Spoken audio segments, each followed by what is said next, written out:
your instincts are, by definition, wrong.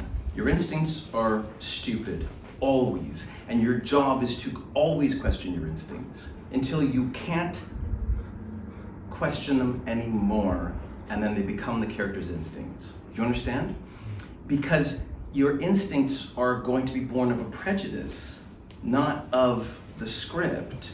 So your instincts are an uneducated instinct, and an uneducated instinct is an extremely dangerous thing. An uneducated instinct is what leads to racism and misogyny and hate and war. You have an impulse and you follow it, but it's wrong and it leads you down the wrong path. As a parent, with intention and blood and sweat and exhaustion, I spent your first 18 years and then the rest of your life, you trying to get away from me. Trying to shape your instincts so your instincts can be honed and educated so you can go live your life correctly.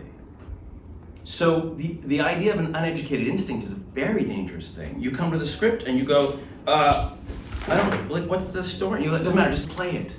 So you're gonna make automatic, instinctual, impulsive choices about the script that may or may not have anything to do with what the writer wrote. And then what happens is you're fumbling around making mistakes. None of you in this room are at a point where you can pick up a script and go, okay. Like even Meryl Streep's not at that point. Even Cherry Jones is not at that point. And the reason why Meryl Streep or Cherry Jones wouldn't be at that point is because they would never allow themselves to think that they're at that point. They will always have the humility to go, I don't know. So the idea of picking up a script and just running it for 5 weeks, hoping that we're going to then do the scene right, is designed to make the greats look good and the early actor look bad.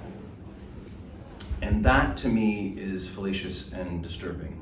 But the next thing is that it's just wrong. If this is a music class and I'm your music teacher and I say, here we go.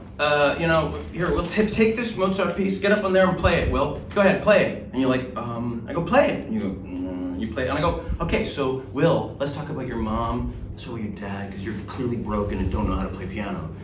I think maybe the job would be to teach them how to read music first. So the idea that you're supposed to be great off the top makes no sense. Now, backtrack even more.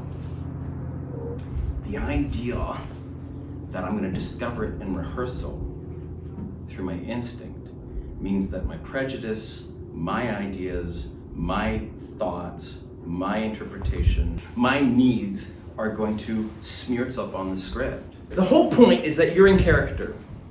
And how you become in character is you've surrendered to the scene, and the character's speaking through you, and the character basically puppets you, and you become character. And when acting is really good and you become character, what happens? You hit flow, and when you're in flow, what happens? You're so alive as the character that you're not aware of yourself.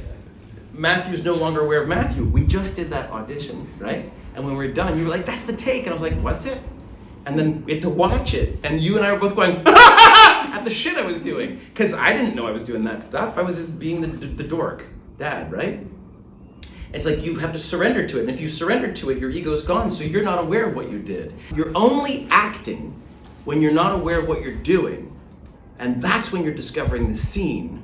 How would you then go, oh, that's good. That's a good moment. I think what the scene is about this. How is it that you're discovering your analysis while you're in surrender? Those are incomparable, right? It doesn't make any sense to me. So if I'm surrendered, I won't remember what I did. So then that doesn't help me with my analysis. And if I am aware of my analysis because I'm discovering it in the scene, then I'm clearly not actually in the scene, which means I'm not actually acting the scene. So my discoveries are by definition not real. So there's a paradox inside what they're teaching.